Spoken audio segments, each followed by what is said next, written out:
I don't know how important General Fu was, but he was one of the many generals that Chiang Kai-shek probably was in charge of. Can you imagine how Correct. much U.S. Treasury gold Chiang Kai-shek had if General Fu had quite a bit already? Well, Mario, that's a very good point. And a lot of people have said that Chang had a lot of US Treasury gold. All So there right. you have it. Let's leave it at that. Wednesday, March 5th, 2025, Monaco 64, home of alternative economics and contrarian views. Today we have Eric Yeung back on the channel. Hi, Eric. How are you doing? I'm doing Mario. How are you doing? Yeah, I have a little bit of a cold, but other than that, I'm doing well. And for the viewers, this interview is going to be posted tomorrow. So even though it's March 5th, it's going to be posted on March 6th. And Eric, there's a lot to talk about, and we're going to focus in the beginning on the Hong Kong move to bring in to create like a competitor to Euroclear. But before we do that, I wanted to talk about the Zelensky of the 1940s and Mr. Generalissimo, he used to be called, wasn't it? Chiang Kai-shek. And he have Yeah. a really great story related to your family about that. And it actually also is related to U.S. Treasury gold that might have left Fort Knox. So I'll bring up this picture here that you shared on X the other day, and you can talk about it to us. So yeah, that's the gentleman in the middle is my grandfather on my mother's side. And the lady on the right-hand side is my grandmother, my mother's mother. And the gentleman on the left side of my grandfather, he's actually the chief of staff in charge of treasury for a general called Fu. So General Fu, that's the name of the general. Um, and the importance of this is that General Fu was actually in charge of the Western military district for General Chiang Kai-shek, the gentleman you just mentioned when you started recording this video. The what do you call him? The Generalissimo, right? Yeah, I've heard that term, Correct. which means Yes. like the biggest general, isn't it? Generally. The big one, right? The Yeah. big guy. The big Yeah. guy. That's the original big guy, big Yeah. guy in China, right? So the General Fu was in charge of the military district in the western area around Xi'an of China. Interestingly enough, that's where President Xi and his family is from. So all these people must have had run-ins back in the day. So that's interesting, right? Anyway, so what happened is the back then back it was 1948, 1949, around 1948, and the KMT, which is the Nationalist Party in China, which is the by the way the party that retreated to Taiwan and created the modern state of Taiwan that we see today. Okay, that's the party that retreated out of China in 1949. So they were losing the civil war against the Chinese communists back in 48. And they had that hyperinflation all over the country that I showed everybody on my X account. Have you watched that video that I shared, Mario? The Yeah, hyperinflation? Yeah. I saw the pictures. I didn't know there was a video, but yeah, people were like queuing up to get 40 grams of gold, right? Because all the paper would became worthless. Yeah, something like that. Anyway, so my grandfather owned a bank in Shanghai, like a privately held bank. He was the owner that also operated in the western regions of China because that's where my mother is from. That's our hometown in like western regions of China. So he got to know the gentleman on his left side, who's the treasury. the chief of staff in charge of treasury for General Fu. So what happened in 1948 is that General Fu saw the writing on the wall that they were losing against the Chinese Communist Party. So, you know, he emulated the Generalissimo, who was busy stealing China's gold to transport it to Taiwan, and he copied his boss. Wait, that was he took the gold that was supposed to be for his troops. Actually, that was like that's the money that they used to buy military hardware, the bullets. Kind of like what Zelensky's guys are doing right now, right? Yeah. US give them a lot of money. Where's that? Where's half of that money? Where is it? Nobody knows, right? So this guy, General Fu, took that money, and back then it was gold bars, right? Took those gold bars and transported it to Hong Kong, by asking this guy who's on my grandfather's left, the chief of staff, the skinny fellow, right? The chief of staff in charge of treasury, to take that gold with some of the troops to Hong Kong, and they shipped it to the HSBC vaults in Hong Kong. So HSBC became the custodian of that gold starting in 1948. So that's what happened. And as we all know, the nationalists or the KMT, they lost the Civil War. So General Fu surrendered to the communists. So he stayed behind in mainland China. And that guy, the treasury, the chief of staff treasury fellow, moved to Hong Kong. But then guess what happened to the gold under the custodian of HSBC, Mario? Guess what happened? What they do best, I tell you. Well, they did what the Bank of England did with the Venezuelan gold. Well, they froze it. Yeah. Because first of all, the Brits weren't very happy that they lost all the assets in Shanghai. I'm sure you read about that, Mario, when you were a schoolboy, right? About that incident of them retreating from Shanghai. They lost all those wonderful buildings, right? all that stuff in Shanghai that they all gone. So they weren't very happy. And then on the other hand, President Truman didn't really want the nationalists to continue fighting Mao's communists after 1949. They want them to stand down. So they wanted the nationalist ex-generals or the current generals who actually escaped to Taiwan not to have access to this funding, you see. So that's why they froze. At least that's the official story of why they froze the gold, right? They always have a story. So it's a good story, at least, right? Good. Yeah. And they did that all the way through the Korean War because, of course, Korean War. They don't want the Generalissimo to do anything stupid. Behind the backs of the British colonial government in Hong Kong and the Americans. So they froze that gold until after the Korean War was over. So that's the story. And my grandfather was friends with this fellow. Yeah. Who was the chief of staff, in charge of treasury for General Fu. And you also say here that a lot of that gold, or maybe all that gold, was U.S. Treasury gold from Fort Knox. Yeah, so that's a funny tidbit of information that my uncle actually told me long time ago, decades ago.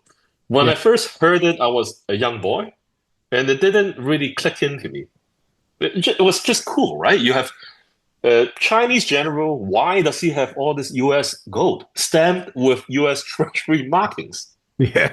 But now that I'm investing in gold, and I talk to you a lot, Mario, and I talk to guys like Ron and Manny who tells me what's going on at Fort Knox. Isn't it interesting that U.S. Treasury gold ended up somewhere in the middle of China to some warlord? Yeah. I mean, so. I know that they did an audit in the 1950s. I know that, and they passed it. They did. I think they did all the votes in the U.S., and that was the last time that they did a full audit. But the fact that this physical gold went to some general in China in the 1940s just tells me that they have a habit of shipping this stuff over the world.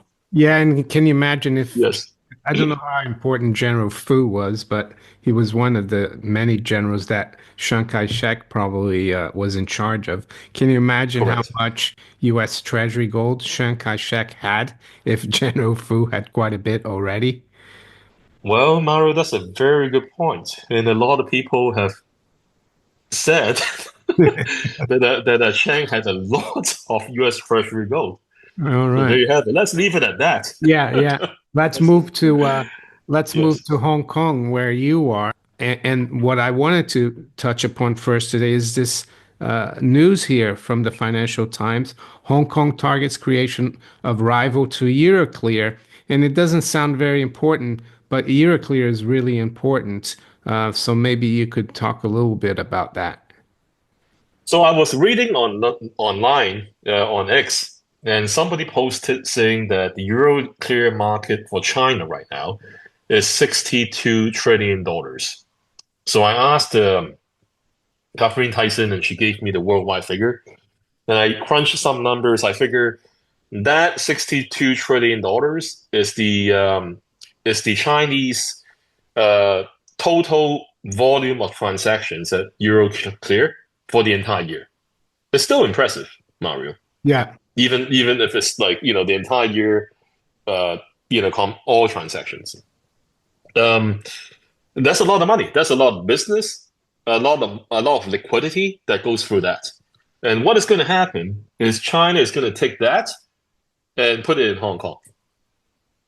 So I was talking to two of my banker buddies in Hong Kong. Can you imagine the liquidity increase that is going to happen in Hong Kong after this happens? It's going to jump, right? It's going to jump. Yeah.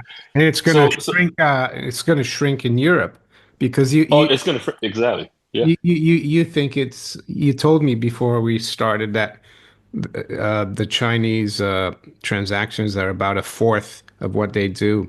So it's a huge story, and it also shows that the Chinese don't trust the West anymore. They want to do their business closer to home.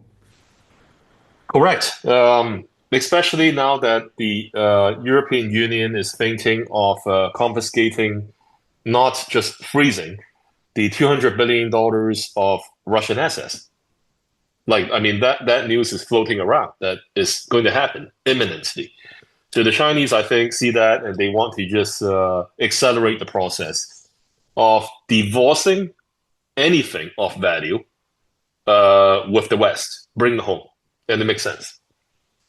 And I just want to explain to your viewers the a little bit of the technical mechanism of this, who is going to be taking it over. So in Hong Kong, um, the Hong Kong Exchanges and Clearing Limited, which is HKEX in short form, is the holding. Yeah, you see the logo there, right? HKEX is the holding company of two exchanges. The Stock Exchange of Hong Kong Limited, which deals with the stocks in Hong Kong, buy and sell transactions, etc., and the Hong Kong's Futures Exchange Limited, which deals with futures. And also, there's one more entity that HKEX owns. It's the LME, Mario. It's right in your neighborhood. LME, London Metals Exchange. Yeah, I mean They bought it several years ago. yeah, I know. Yeah. Some people confuse that with the LBMA, but it's completely different. But anyway, Yeah. So I'm just going to continue my story. So they're going to take all that, and either HKEX is going to create a new entity like Euroclear to do this, or they're just going to do it directly. I don't know because this news came out today. It's brand new. So none of the details are out yet right now. So, but it's a It's exciting news, Mario. There's a lot of liquidity coming back to Hong Kong. So the people who say that the Hong Kong is game over as a city, they're wrong. We're just getting started, my friend. Yeah, can you explain to the Yes. viewers, because a lot of people sometimes say, "Oh, Hong Kong is in China," but technically, Hong Kong is a semi-autonomous region, right? How does that Yes. work?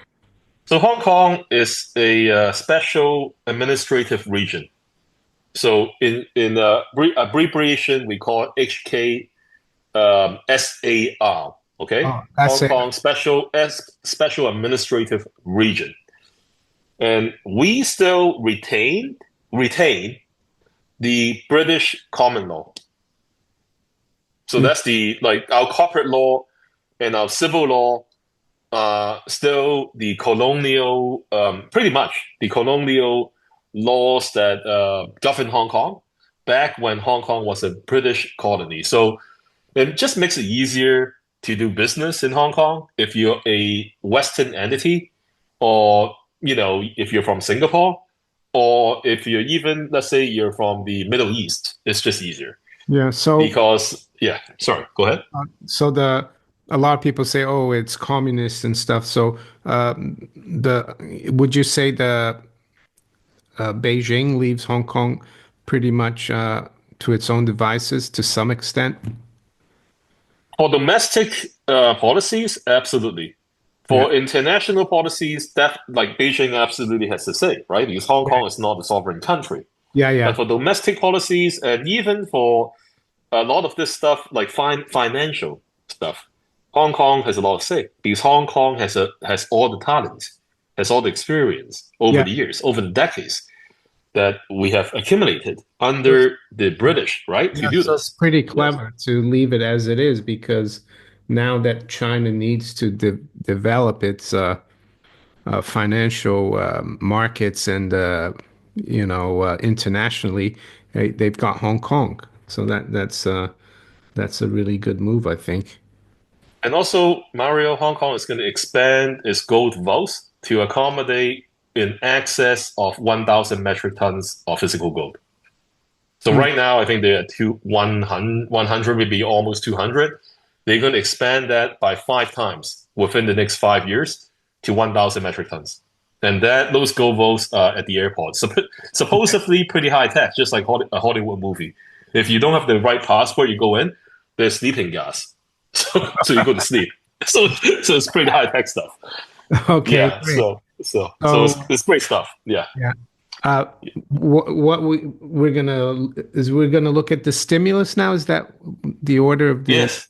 yeah the Yes, China? yes, yes. The Chinese stimulus, right? You're talking about the upcoming potential, because it's not written in stone, but Yeah, word in the street and in Beijing is yeah. that China is going to inject $1.4 trillion into its economy. So you can say it's a lot of money. I mean, a lot of people, a lot of Western experts, who shall not be named, because we all know who they are, they say it's game over for China because $1.4 trillion is a lot of money, supposedly, right? But let's think about this, Mario. Let's hold on for a second. The US has, like, according to the US debt clock, $36.5 trillion of debt right now in total. And probably more, right? Like 36.5 is the official number. And just from the last 5 months, actually less, let's say 4.5 months, they added $1.5 trillion. That's Yeah. how crazy it is. Yeah. Okay. And like, sometimes they add the trillion every 100 days. Like Yeah. depending, it just really depends on like when which side of the bed Elon Musk wake up on, right? Yeah, see, Like you know what I mean? Right. So I noticed so they've added a Doge clock now to this. wow, okay. So you know what I mean, right? It depends on which side of the bed he wakes up on, right? Yeah. Yeah. But anyway, 1.5 trillion. So $1.5 trillion in 5 months that they added in national debt. And they call China's 1.4 trillion stimulus program, like, the end of the world. That doesn't make any sense.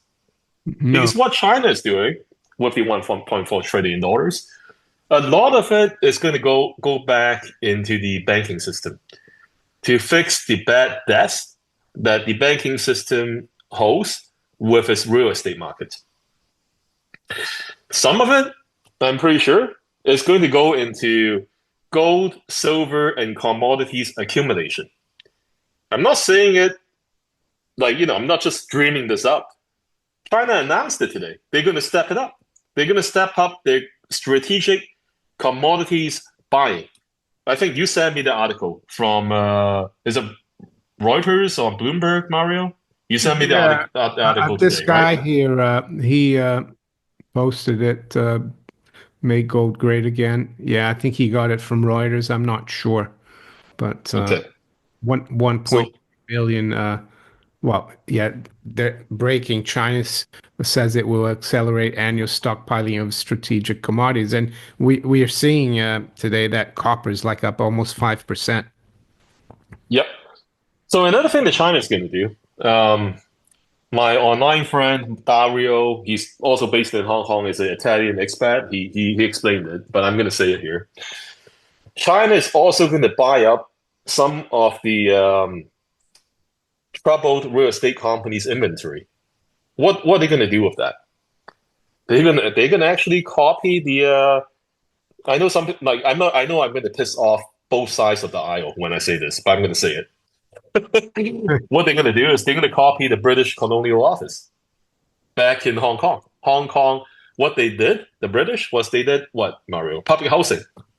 The public housing program in Hong Kong under the British colonial government was one of the most successful policies in Yeah, Hong Kong ever and implemented. and they did it through budget surpluses as well. Oh yeah, yeah. So China also has a surplus, right? China has a huge trade surplus, $1 trillion it hit per year. So what China is going to do is from this $1.4 trillion of capital injection, they're probably going to take maybe 100, 200 billion, and they're going to buy up the inventories of these troubled real estate companies, and they're going to turn it into public housing. Now, I just want to clarify myself. This doesn't mean that China didn't already have a public housing program. It does, and it's very successful. But this would just accelerate that program and take it to the next level.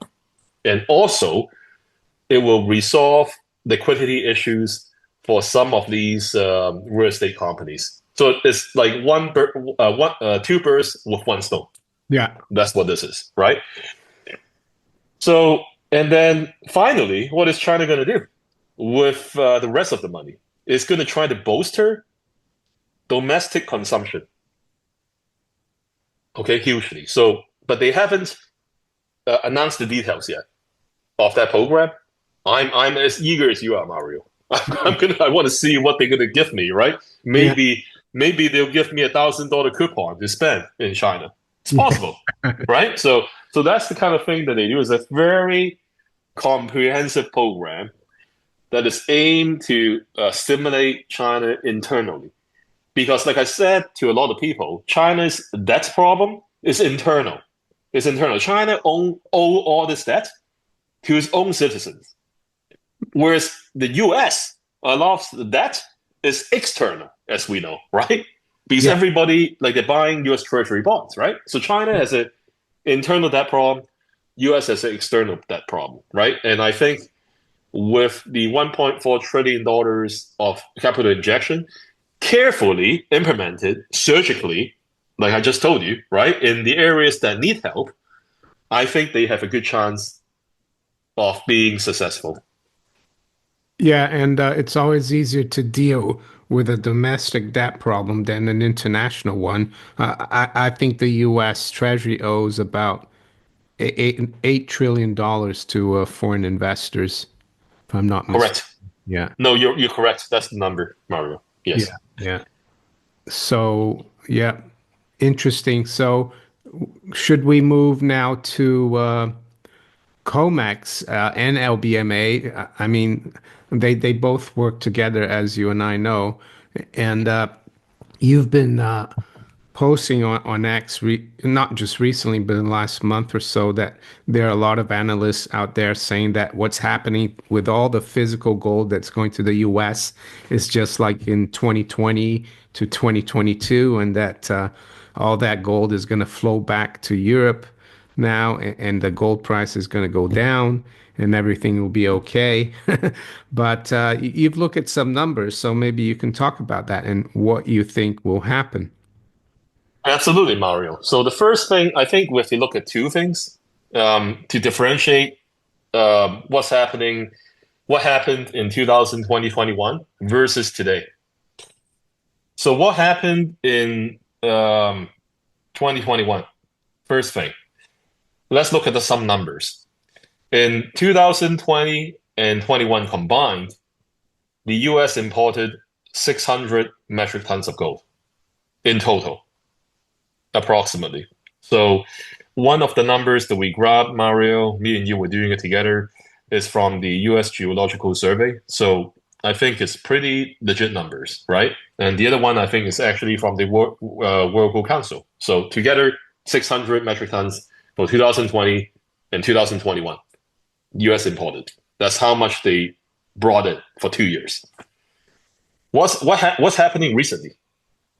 StoneX and Bullion Vault, who are both LBMA members, and StoneX is actually a voting member, for the I shouldn't say voting member, a authorized participant of the London Gold Fix, of the AMPM Gold Fix. So you can be a member, but you might not be one of these guys who have the right to participate in the fixing of the prices of gold and silver. So StoneX is high up there. They are part of that. And they both said recently, a week, 2 weeks ago, that in the last 2.5 months, the total amount of gold that the US imported, is 2,000, not 200, 2,000 metric tons Yeah. in 2.5 months. Okay? So somebody crunched calculator and told me that's 15 times of 2021. Sounds about right, Mario, right? One is 600 in 2 years, and this is 2,000 in 2 months, Yeah. 2.5 months. Yeah. So let's just take the 15 times number. So how is it that it's the same? It's not the same, Mario. Like that, like 2000 and 2021, we had FOMO, and that FOMO only generated 600 metric tons of gold imports into the US for 2 years. This time is 2,000 in 2.5 months. So that's a huge difference. That's number one. Number two is what? Is GLD. GLD almost went up to, I believe, I was just crunching the numbers, and it almost went up to 1,500 metric tons in 2021, sorry, in terms of the physical gold holdings. What is it today?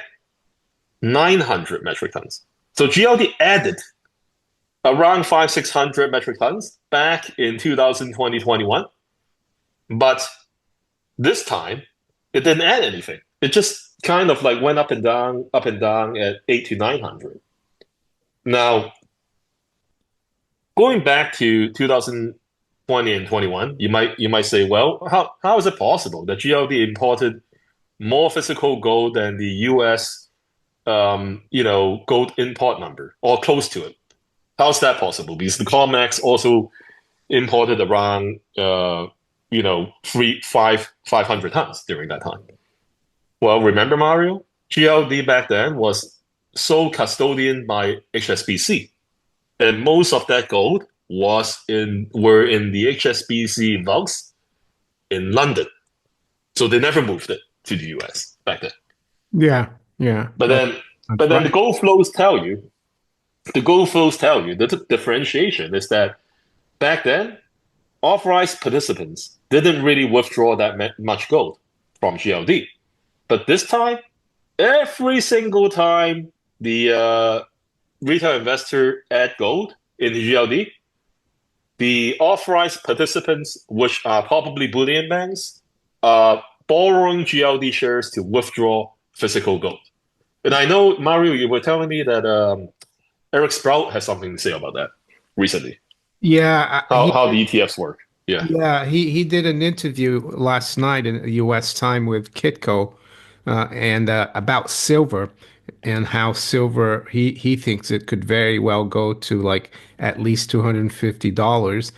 And he was talking about the bullion banks, and he actually said the reason silver has stayed down so much and why the ratio gold silver ratio is at 90 is because they manipulate the market. And he said they use the ETFs to borrow the shares in the ETF and take the physical out and lease it out. That's what they do. But in this case, I think what's going on with the GLD and even SLV, because I saw there's a lot of silver for delivery on Comex this month. What they're doing is they're desperate to find physical because they've been caught short by this 2,000 of actually physical gold that's gone to the US. So they're scouring these ETFs for physical. And the other thing you explained in one of your posts, I'm not sure when it was, but maybe last week or so, is that if this move from London to New York was just about arbitrage, they would have done it through the paper market. Why ship 2,000 tons just to make like a dollar per ounce? Yeah, it doesn't make sense, right? Well, like, they are putting it on planes every day, Yeah. according to Deer and Josh Fair, who is the CEO of Scottsdale Mint. They are putting every single plane. This is exactly what he said. Every single plane that goes from London to New York right now has gold on it. Every single one of them, nonstop, every day. 2 tons here, 2 tons there, every day. That's how crazy it is. Why would they go through all that trouble if all that gold is going to flow back to London, or it exit the US to somewhere else? It doesn't make any sense. And I understand where the other experts are coming from. They're saying that, okay, um, this gold comes into the US. They're saying it's not the US government, it's not US government proxies buying it. It's just regular guys like me and you, hedge fund. Yeah. Nobody with any connections buying 2,000 of tons of gold in 2.5 months without any objections from Comex. Okay. Or any U.S. government agencies. Let's say that I believe them for a second. Why would they, like I said on some of my posts, if these guys are regular investors, why would they go through the Comex to buy all this physical gold such that it breaks the LBMA and also breaks the banksters, the bullion banks, their EFP trading pairs? Because remember what I said on the show last time, the EFP trading pairs used to have a positive EFP spread. Now it's negative because of the huge gold demands from Comex, right? Yeah. So why aren't these people, if they really want the gold, but they don't want to break the system, why don't they just import it from OTC? It doesn't make any sense anyway. If you're importing gold, and let's say like there's a theory out there, it's just Europeans scared, they're importing gold into the US. If you're doing that, you do direct OTC from the country of origin to the US, wherever you want it to be. You don't go through the Comex. But the fact is, they are standing for delivery at the Comex, and it's breaking the LBMA. Yeah. Like through, the EFP mechanism, and also the fact that LBMA cannot get sufficient gold to deliver in a timely manner. So that is another telltale sign that this thing is very difficult to reverse. It's not like 2020. So again, the volume is a telltale sign. The ETFs are another indicator. And then the fact that they're going through the Comex route is another indicator this time that that not only that they're going through the Comex route, they are breaking the LBMA in the Yeah. process. Which I mean, if it happened in 2020, it lasted in a very short duration when he had that COVID scare, right? And then it kind of like straightened out. But this time, it's still happening right now, Mario. Yeah, and Yeah, well, I'll tell you, I'll throw out a name, right? Robert Gottlieb. You know who he is. He Robert. was the ex Robert Gottlieb. He is Okay. the ex Bullion Bank executive at JP Morgan. Okay. Oh, JP Morgan, right? Gottlieb. Yeah, Gottlieb. Gottlieb. Yeah. I mean, he's saying that the EFP blowout, like the negative spread, is still happening. It's still, it might not be accelerating on a daily basis, which, by the way, me and you have no idea of knowing. I explained it on my X account because the LBMA AM and PM fixes, like their prices, are only for reference. It's a benchmark. We have no idea the price that two bullion banks use to settle in private because the LBMA is not an exchange. No.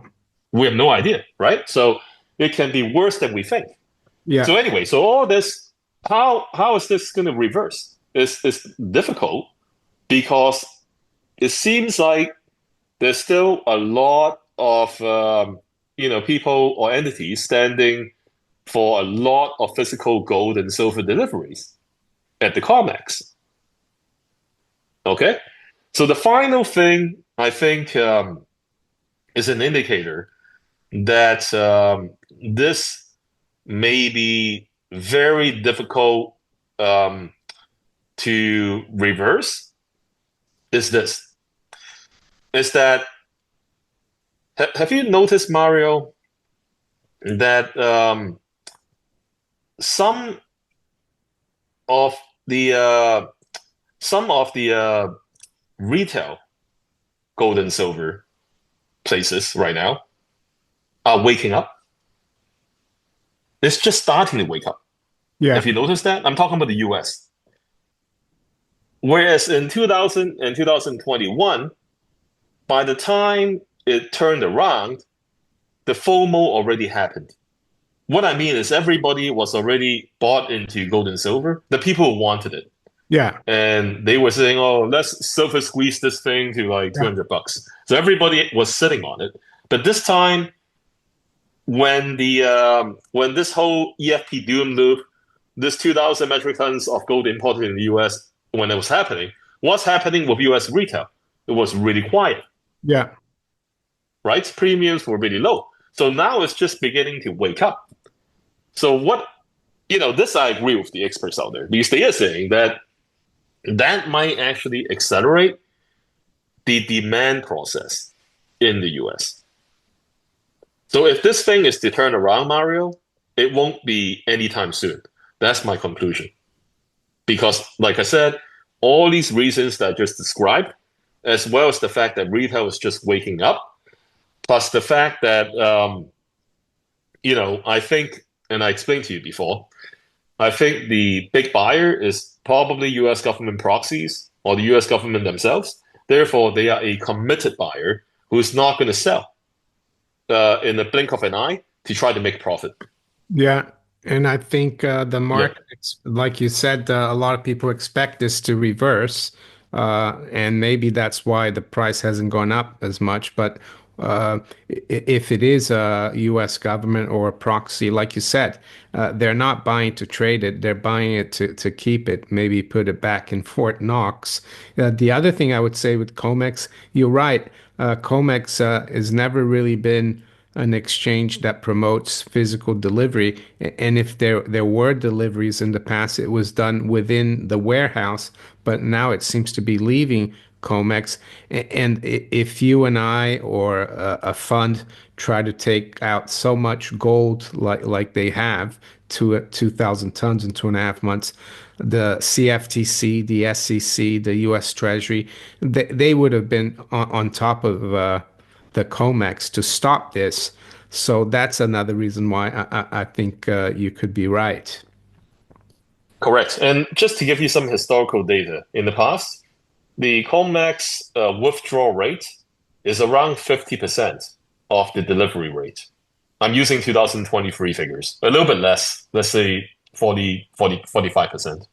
So 2023, the Comex delivered 350 metric tons of physical gold, and around 150 metric tons was withdrawn from the exchange. So around there. Um, anyway, the bottom line is I think this thing, if it is to reverse, it's not going to be right away, just because of what I just told you. Great, Eric. Yeah. It's really good to speak with you. I enjoyed the story about your granddad. It was very interesting, and we'll keep in touch and communicating through X and see what goes on. Thank you, Mario. Have a nice day. You too.